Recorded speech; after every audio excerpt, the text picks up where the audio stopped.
Tere kõikidele Valga haigla taskuhäälingu Piirilinna tervisejutud kuulajatele. Mina olen Riina Järvesalu ja täna ma istun nahaarsti kabinetis ja mul on meeldivaks vestluskaaslaseks Kaisa Viljar. Tere tulemast! Tere, suur rõõm siin olla! Tutvustame sind kui nahaarsti, kes tegelikult veel on arst-resident, et räägi endast kõigepealt natuke lähemalt.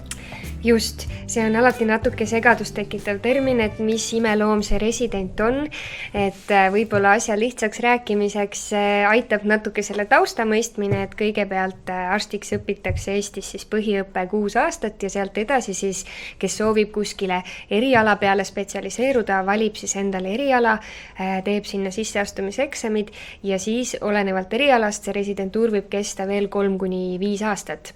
Ja nahaarstiks saamise teekond spetsialiseerumine siis residentuuris kestab 4 aastat. Ja mina olen selle 4. aasta siis või ütleme selle residentuuri lõpusirgel. Ametlikult veel olen arst-resident, ehk siis ei ole veel päris lõpetanud eriarst, aga teen jõudsasti nahaarstindusega seotud tööd ja täna siis minu ametlik tiitel olekski just nimelt arst-resident dermatoveneroloogia erialal, et Eestis siis nahaarstid saavad ka suguhaiguste arstiks, et mujal maailmas on see võib-olla olenevalt riigist natuke ka teistmoodi, aga meist siis saavad dermatoveneroloogid, nii et pikk ja lohisev tiitel, aga selle taga peitub lihtsalt üks inimene, kes spetsialiseerub nahaarstiks. Meie oleme siin tutvustanud, kes suudab natukene noorust tagasi pöörata visuaalselt ja samas ka liighigistamise probleemiga maadelda, ehk siis jutt käib botuliintoksiini süstidest. Millega on tegemist?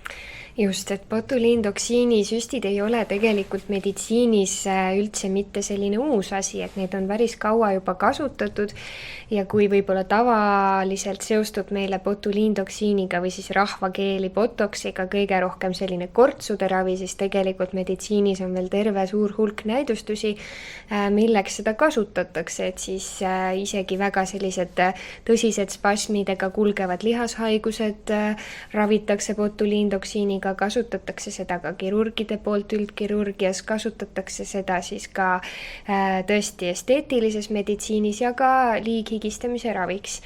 Et botuliintoksiin on siis tegelikult siis selline neurotoksiin või närvimürk, kõlab väga hirmsalt, aga tegelikult on see aine, mis siis blokeerib meil siis lihase ja närvi vahelise suhtluse ja meie kehas siis kogu lihaste töö toimib nõnda, et närv annab käskluse ja lihas teeb liigutuse ja see kommunikatsioon närvi ja lihase vahel toimib siis läbi mediaatoraine, milleks on atsetüülkoliin ja vot selle atsetüülkoliini ehk mediaatoraine liikumist see botuliintoksiin siis takistabki või paneb selle mediaatoraine liikumise mõneks ajaks pausile ehk lihtsalt öeldes tänu botuliintoksiini siis tegelikult lühiaegselt või taaspöörduvalt siis takistatakse lihase ja närvi vaheline suhtlus.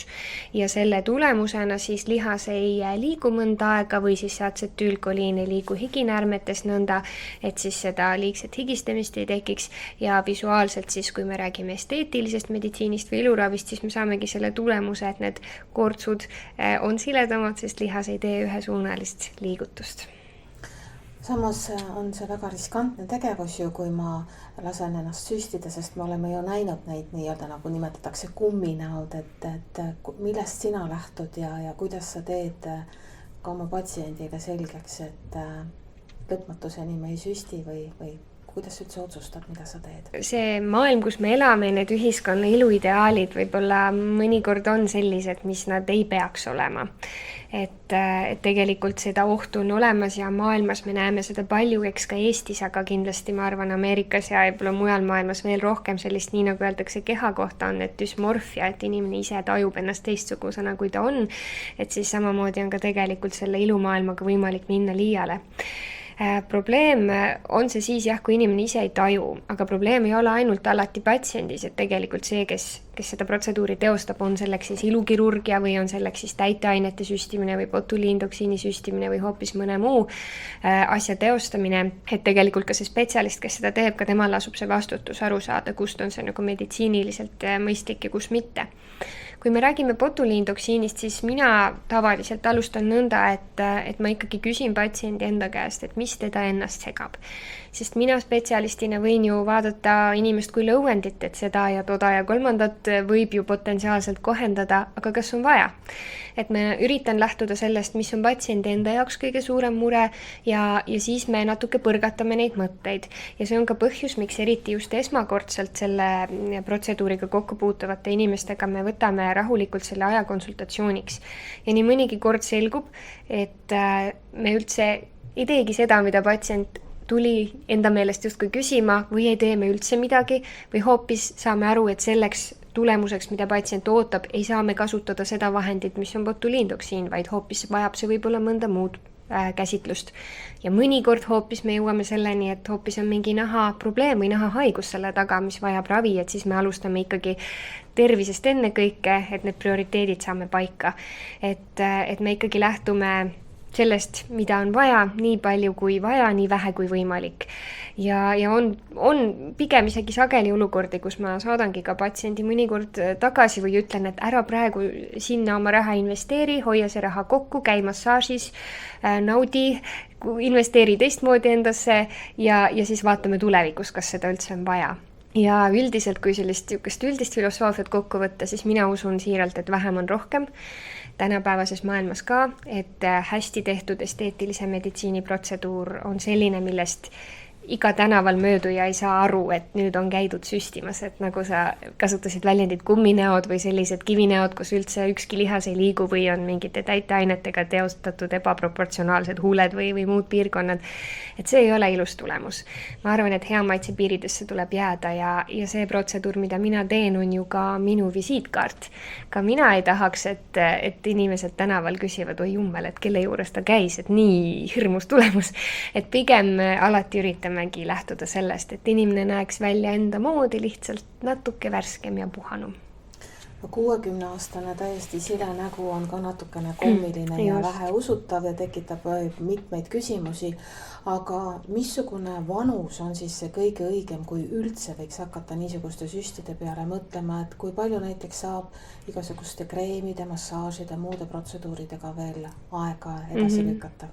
Muidugi ju enamasti öeldakse, et mida varem, seda parem ja eks seal oma loogika ole. Et kui me nüüd mõtleme, et inimene tuleb seal juba pensionieas, kus ta on juba 60+ aastat teinud lihasega ühesuunalist kontraktsiooni, see kortsumuster on juba väga sügav ja ta soovib saada naha siledaks, siis seda tulemust me talle ainult selle ühekordse botuliintoksiinisüstiga pakkuda ei saa, sest me võime sealt lihase ära lõõgastada, aga see naha sisse joonistunud kortsumuster on need aastakümned sinna juba kujunenud ja siis on sageli vaja juba mitme protseduuri kombineerimist, näiteks kortsupõhja tõstmist täiteainega või laserprotseduure sinna juurde või biorevitalisatsiooni või muid protseduure, mis patsiendile on ju sageli rahaliselt kallim. Et siis tekib nagu see, et mida patsient ootab, millist tulemust ja mis on realistlik saavutada. Et selles mõttes tõesti, mida nagu nooremana me oleme alustanud, seda rohkem on see lihas olnud lõõgastunud olekus, seda vähem sügavaks, eks ju, või seda pinmisemaks on see kortsumuster saanud jääda. Et selles mõttes jah, ühtpidi see loogika, teistpidi minu enda süda kuidagi sees ei taha nagu sinna kahe käega päris alla kirjutada, et mida varem, seda parem, sest ma arvan, et seda ebakindlust turundatakse ilutööstuse poolt ju järjest nooremasse vanuserühma. Me räägime väga haavatavatest sihtgruppidest nagu puberteediealistest ja nii edasi, kes sotsiaalmeedia mõjul järjest rohkem juba üha nooremas vanuses igasuguse ilumaailma vastu huvi tunnevad ja sealt ei tule alati mõistlikud tulemused. Et kindlasti on see väga selline debateeritav, et millal peaks alustama. Ma arvan, et kui ennast inimest ikkagi väga segab ja tihti patsiendid ütlevadki, et ma olen sellele pikalt mõelnud ja mulle see väga meeldib, et patsient ikkagi võiks võtta aja või inimene võiks võtta aja ja saada aru, et kas see on lihtsalt mul praegu kuidagi kehv päev või keegi ütles mingi tobeda kommentaari või nägin ennast kuidagi halva nurga all seal poe riietusruumis või fotol. Või on see päriselt see, mis ikka on mind juba pikalt häirinud ja tiksub mul kuklas ja segab mind. Et ikkagi, kui see püsivalt pikalt häirib, siis tasub tulla konsultatsiooni ja spetsialistiga ikkagi läbi arutada, mis võimalused on, kas on veel võimalus mingite kreemide ja muude protseduuridega, võib-olla hoopis vähem invasiivsete asjadega natuke sellist ajapikendust saada või on see ikkagi konkreetselt seotud lihase liikumisega. ja on just botuliin see parim valik. Natuke mängib kaasa ka anatoomia, me ei saa sellest üle ega ümber, meie geneetika, on inimesed, kes kasutavad miimikat näiteks rääkimisel palju vähem kui teised, neile mõistetavalt ka ei teki neid lihase liikumisest tulnud miimilisi kortse nii palju ja on inimesed, kes on väga emotsionaalsed ja žestikuleerivad ka näoga kaasa, mina olen üks neist, olin enda meelest päris noor, kui olidki nii-öelda kartulivaod otsa ees juba ja selle vastu ei saa midagi teha, et eriti kui on ka võib-olla tööinimestega, et sa suhtledki päeva jooksul palju, siis see lihtsalt sinna tuleb kaasa. Et kellel kuidas, on inimesi, kellel see tekib parem, kellel hiljem, aga kui ennast ei sega, siis ei pea, sest tõesti, me ei pea kõik nägema välja sellised piltilusad ja retušeeritud ühegi kortsuta. Et mingi teatud loomulikkus on minu meelest ka väga vajalik ja tervitatav. Sa ütlesid, et need süstid saavutavad oma mõju teatud ajaks. Kui pikk see teatud aeg on ja mis siis edasi saab? See väga oleneb piirkonnast, mida me ravime, aga kui me nüüd võtame sellise klassikalise näomiimilised kortsud, mis võib-olla on kõige sellisem levinum piirkond, mida ravitakse botuliintoksiiniga, siis seal keskmiselt selline 3-4 kuud on see optimaalne toimekestvus. See toime tuleb samm-sammu haaval 2 nädala jooksul, kujuneb välja siis selle botuliintoksiini efekt, et kohe süstimise järgselt me ei näe, et kohe oleks nahk sile, see kujuneb niimoodi tasakesi välja see tulemus ja nii hakkab ta ka vaikselt sealt ära minema. Et natuke sõltub inimese elustiilist, kas ta näiteks teeb rohkelt sporti, et see lihase metabolism on kiirem, aga kusagil sinna 3-4 kuu juurde see jääb. Mõni õnnelik ütleb, et kestab ka 6 kuud, täitsa oleneb. Me kindlasti ei tee neid süste sagedamini kui 4 kuu tagant, et 4 kuud on see miinimum. Aga on ka väga okei teha näiteks ainult 2 korda aastas või korda aastas ja on ka see väga okei, kui 1 korra proovi tuli uudishimu, võib-olla jäänud tulemusega rahule või ei pea vajalikuks seda korrata ja see on ka täiesti okei, et me rohkem siis ei teegi.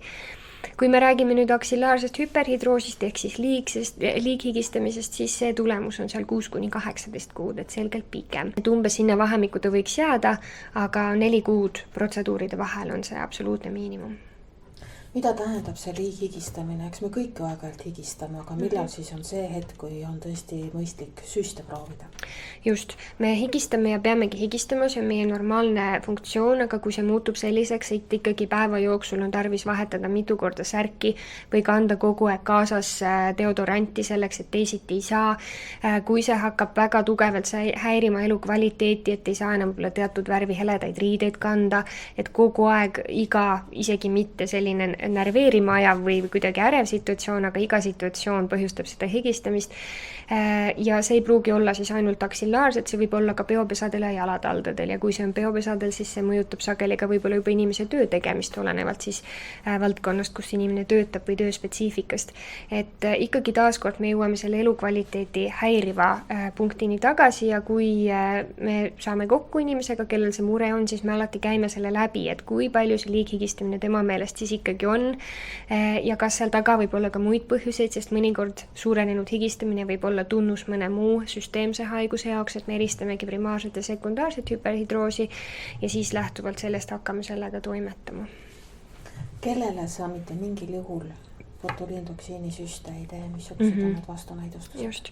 Me kindlasti ei tee botuliintoksiini rasedatele patsientidele, imetavatele emadele, me ei tee seda alla 18-10-aastastele, aga võin käsi südamel öelda, et ei tee ka 18-aastastele, et need saadame ka tagasi, see on veel selline õrn vanus, kus esiteks ei ole tarvis ja teiseks ka ei ole mõistlik, et on küll varastes 20-ndates võib-olla on see, kus inimesed hakkavad selle vastu huvi tundma ja võib-olla on pöördutud konsultatsiooni, aga selline range vanusepiir on ja kui on väga tõsised süsteemsed haigused, mingisugused väga tõsised neuromuskulaarsed konditsioonid või on mõned ravimid, mis siis üldse ei sobitu kokku, neid on pigem tõsi vähe ja me ei tee ka neile, kellele me näeme, et see tulemus, mida tema ootab, on ebarealistlik saavutada selle preparaadiga või kui me näeme, et sellel ei oleks mingit suurt efekti, et tal ei ole mõtet raha kulutada. Aitäh, Kaisa Viljar, tänase vestluse eest ja aitäh kõikidele kuulajatele. Suur aitäh!